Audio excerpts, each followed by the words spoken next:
Sweet. Welcome everyone, CocoaHeads number 109. For those of you unfamiliar with CocoaHeads, at the start, a person like me gets a chance to talk about a brief summary of what's happened in the last month. We often call it the month that was, or TMTW. I'll have to constantly look at this thing to make sure I'm pressing the right button. And at the start, a person like me gets to talk a bit about what happened. And I compiled a list of things that I thought were pretty interesting from this last month, and I'd like to start with macOS and iOS betas. They happened a lot. We started from the 14th of August last month, which was when last CocoaHeads was. There were macOS and iOS betas. Can I get a show of hands actually from the back? Who can't see what I wrote on the screen over here? Is everything all right back there? Sweet, awesome. I also found out that in iOS 11, Apple's introduced a new feature, Emergency SOS, that lets you turn off Touch ID of all different things in the case of an emergency. As well as that, AirPods had their shipping times reduced. They started at 6 weeks from a while ago. They reduced to 4 to 3 weeks. And more recently, I think in the last week or so, if anybody knows the exact timing, you'll have to correct me, that in the last week they reduced it to 1 to 2 weeks. I mean, I've always been under the impression that if I walked into JB Hi-Fi, there was always 1 or 2 stores that would always have the AirPods there. So if anybody here is still looking for AirPods, local JB Hi-Fi's, the one on Elizabeth Street, perfect. All right. As well as that, AccuWeather for iOS. Who has already heard of this story before? AccuWeather for iOS. Can I get a show of hands? AccuWeather for iOS?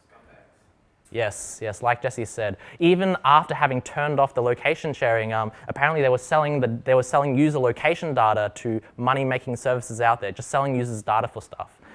Pretty bad stuff. Pretty privacy-breaking stuff. The response was bullshit. Yeah, it was. Yeah, it was. They didn't have a really good explanation for it.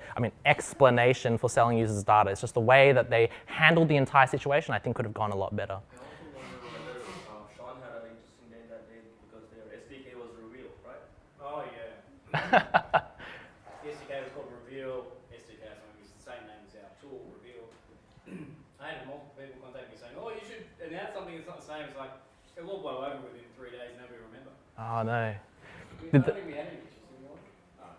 Yeah, did that affect anything at all over at IDBD? No, sales commented, but apart from that, it was Actually. You did, All right. He's been doing that for years. And in other higher level news, Apple won their second technology/engineering Emmy for Siri on the Apple TV. I didn't know such things existed. Does anyone here have anything that they can tell us about that explains this Emmy award at all? I mean, I'm not too informed. Both the Emmy, both the organisation that grants Emmys and the Oscars do technical awards every year. Ah. We used to have multiple Oscar-winning members of the iOS community in Melbourne for technical Oscars. Cool. So they're never announced as part of the TV show. So it's usually done the night before. Yeah. Ah, right. Well, that's pretty cool. Yeah, for those streaming, it's just that the technical Emmys aren't shown on TV or anything like that. And we have a couple of award winners in Melbourne, do we?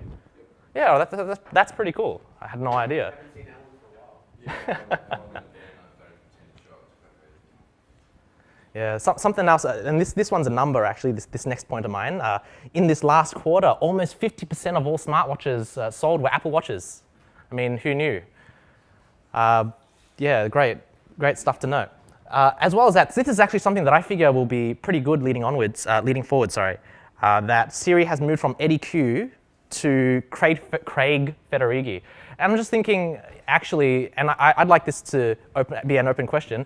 I always thought it was a bit funny that Siri, being voice synthesis and voice recognition and that sort of stuff, I always found that to be a bit of an oddball under Eddie Q's leadership, that is, services, I believe, that he was looking after. Is that right? Anybody correct me, please? Yep. Yeah. App Store? Yeah, App Store and stuff. That sort of stuff was under his leadership. I always found it a bit weird that Siri was under his leadership and not somebody else's, like Craig Federighi's, who was leading software engineering. So when I heard this, I thought, oh, you know what? There'll be probably some really good advancements. And I read an article recently that had a few voice excerpts of how voice synthesis was happening on iOS 9. They had an excerpt from iOS 10 and one from iOS 11, and it's pretty darn awesome how much it has evolved from iOS 9 through to iOS 11. It sounds relatively natural when you listen to the robotic voice of what iOS 9 Siri was like. And in other news, Apple ended their iTunes Music Festival. Not that that really affected us here in Melbourne in particular. I believe it was held in London every year. And Spotify started one. Yes, and Spotify started one.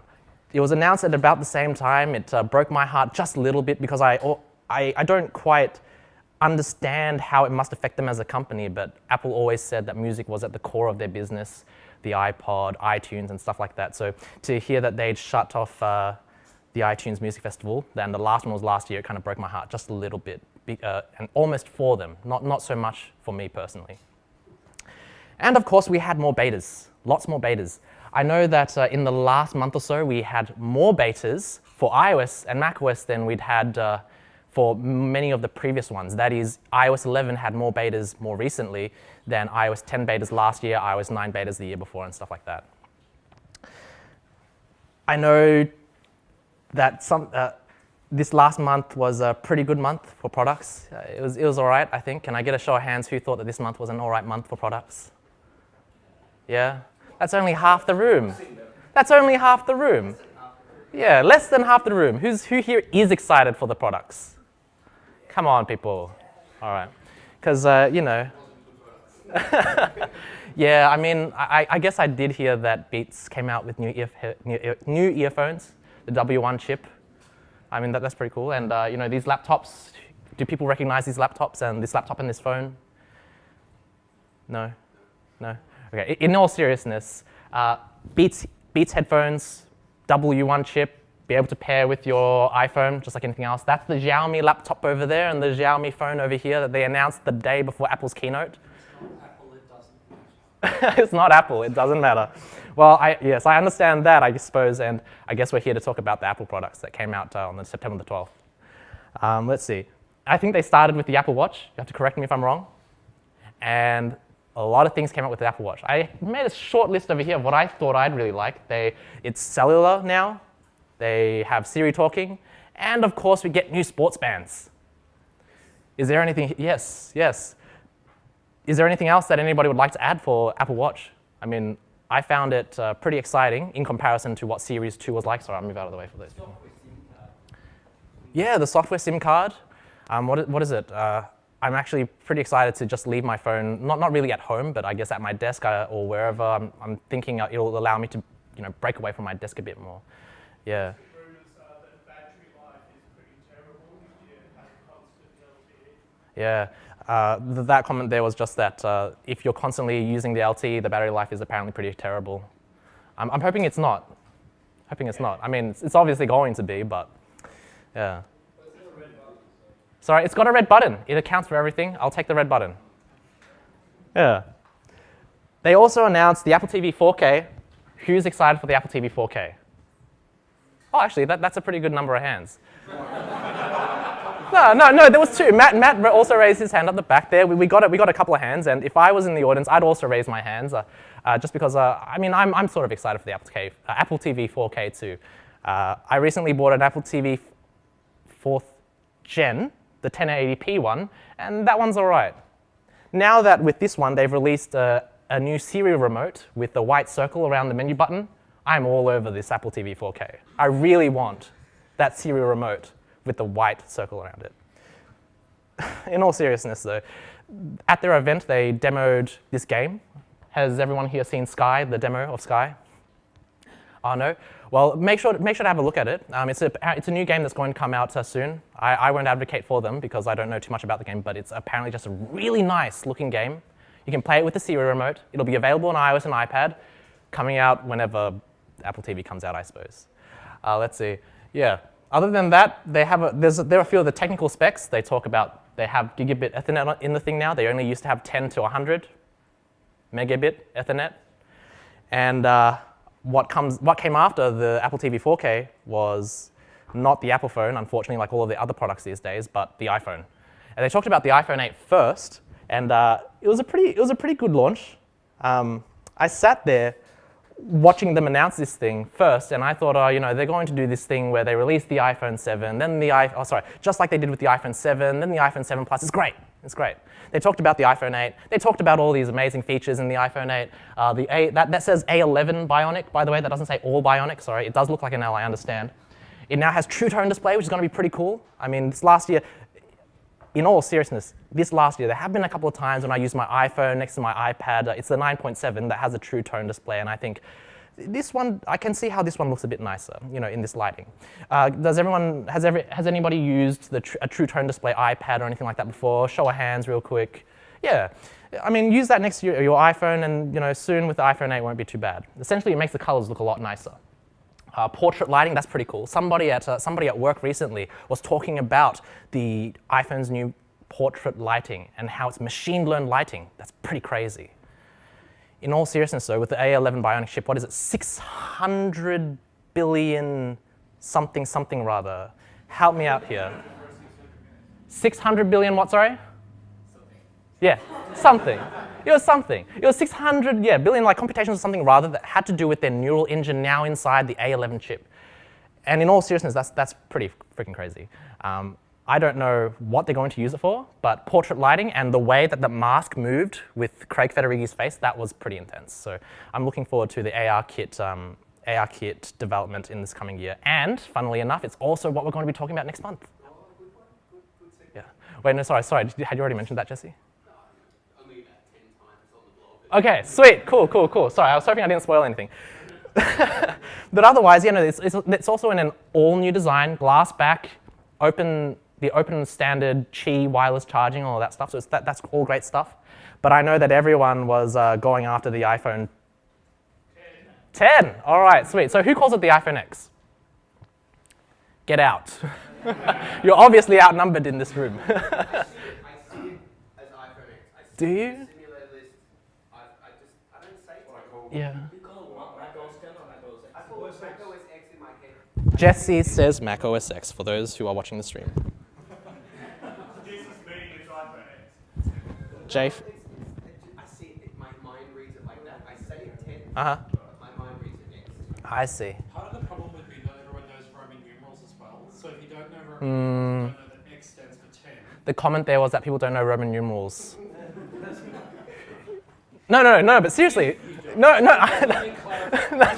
sorry, I was clarifying for the people who might not be able to hear you up the back. So you're saying that next year they release the iPhone, it'll be iPhone B for 11? Maybe. Would it? Would it be? Okay.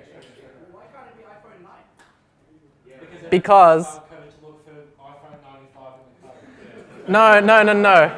Someone said this to me recently, and it's an old joke that I remember hearing when I was in primary school. But the reason why they don't have 9 is because 7, 8, 9, and so 9 doesn't exist anymore.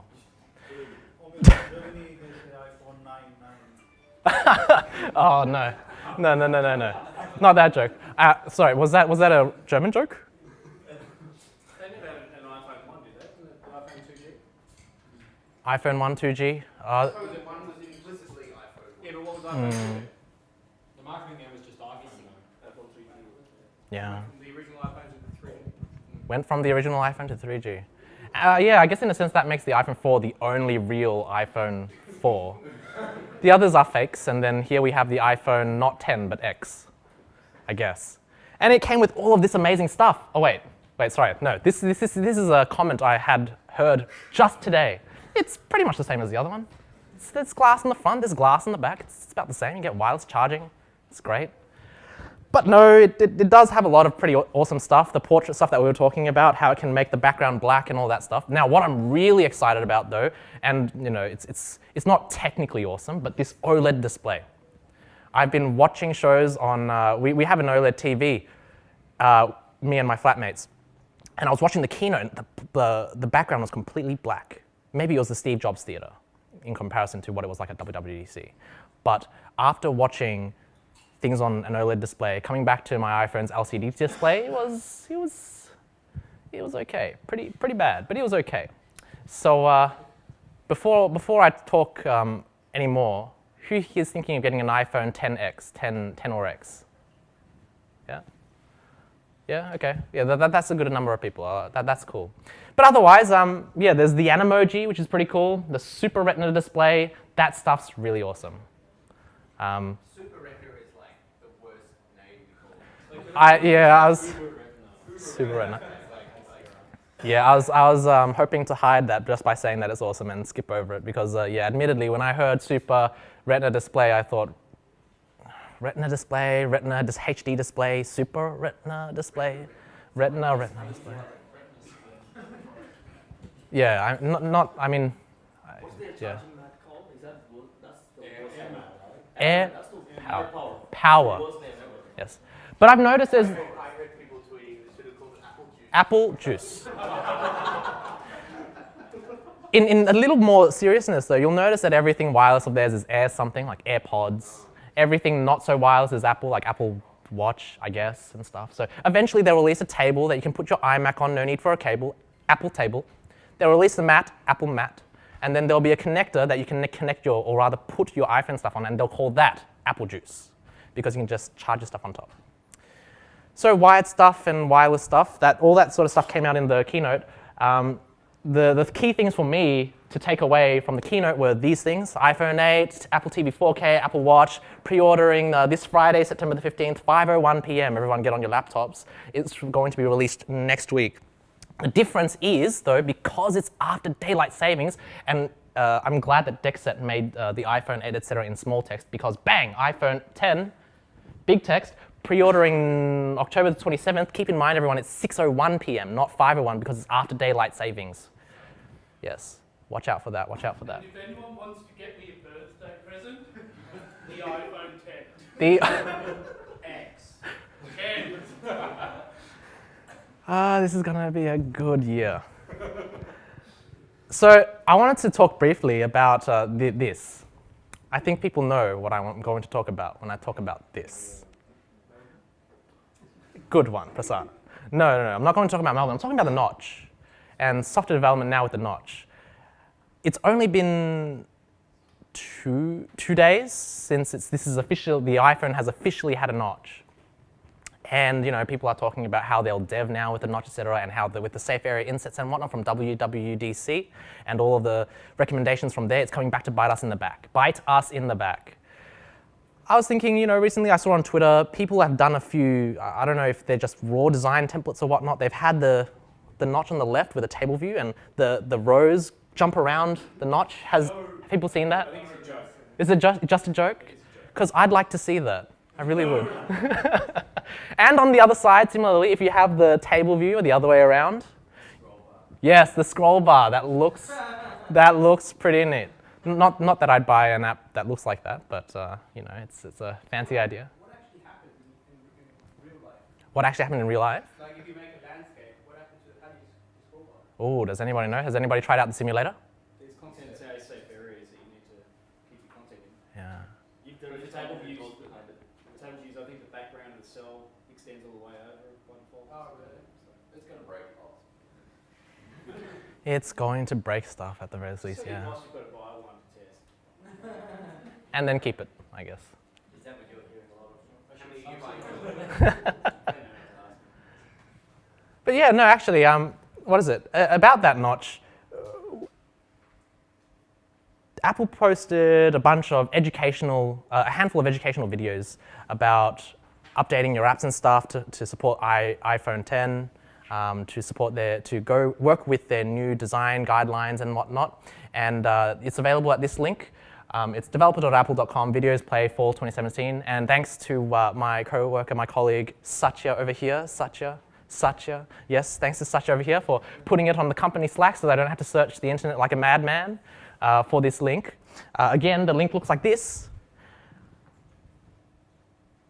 Coincidentally enough, speaking of development, speaking of working to cater for the iPhone 10, to develop our apps for iPhone 10, we have a talk tonight about that by Ben over here. He's tweeting on his phone, Ben. Yeah. Oh, it's also in there. All right, so WWDC also available. The video is also available on there, is it? All right, sweet. Okay, so yeah, this link, that app, as well as a talk on iPhone 10, thinking about how we might be good citizens working with Apple's frameworks and whatnot for iPhone 10. We have a couple of interesting talks tonight. I think, actually, no, I take that back. It was just the one. Is it, Jesse? Just the one talk other than Ben's? Yes. Yeah, just the one talk. So. Where's Stu? Stu's still here? Yeah. You guys Stu. fine? Yeah, so we have a couple of interesting talks tonight about automation and about tools. So I won't take too much more of your time. Yeah, now I'll hand it back to Jesse. And that was the month. That was the month of September. Thank you very much. I hope you all enjoy Melbourne CocoaHeads 109. All right.